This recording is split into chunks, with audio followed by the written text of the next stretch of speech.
Okay, so in this video we're going to be looking at how to macro parrying.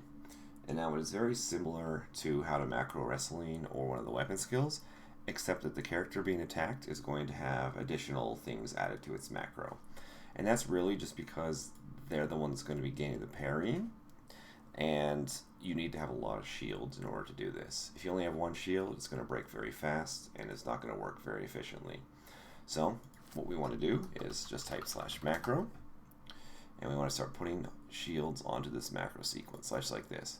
However, we're going to give it about a 3-second sleep in between, and then every couple hits we also want to add on a bandage self.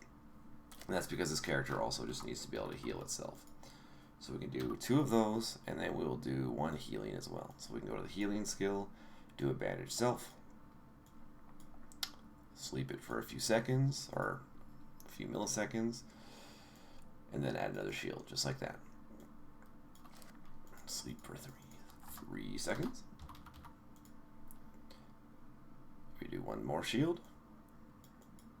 And you can kind of play around with this to kind of just maximize what you think is going to work for the night, depending on what you're doing.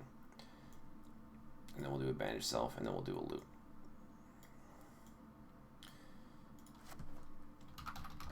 We can save it, give it a name, save it, and put it on your hotbar. And so now what's going to happen is every 3 seconds you're going to switch your shield, and then you're also going to heal yourself every about 6 seconds. And again, the reason we're doing this is simply because we're going to be breaking our shields quite a lot. So the one thing we want to remember, of course, is we want to group our character that we're going to be fighting. And it's just so that they don't actually go gray. We need to enable group PvP on both of them. And this just lets us freely attack the person in town without worrying about being guard whacked. The second character, once again, needs to set up the weapon skills macro. So just as a refresher on that, we need to take our weapon that we're going to be using. So if we're using a swords character, we need to have skinning knives. If we're using a fencer, we should probably be using daggers. And if you're using a mace fighter, you want to be using pickaxes. And you want to switch all of them to make sure that their default action is to equip. And that way you will actually put them onto your character when you're using the macro, as opposed to trying to use the skinning knife to skin monsters. So, with that being said, you just drag them onto your hotbar, give it a sleep of 10,000 milliseconds, and drag each of them on, just like that. You can sleep it, and then loop it.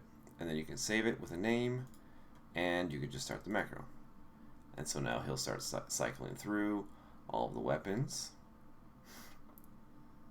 and then you can just start attacking.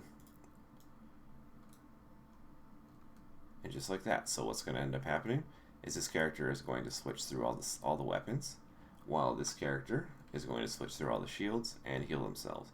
So they will gain the parrying skill, and the other character, it can also gain swordsmanship if you're looking to do that at the same time, but that's not necessarily what's going to happen. This one is just focused on the parrying.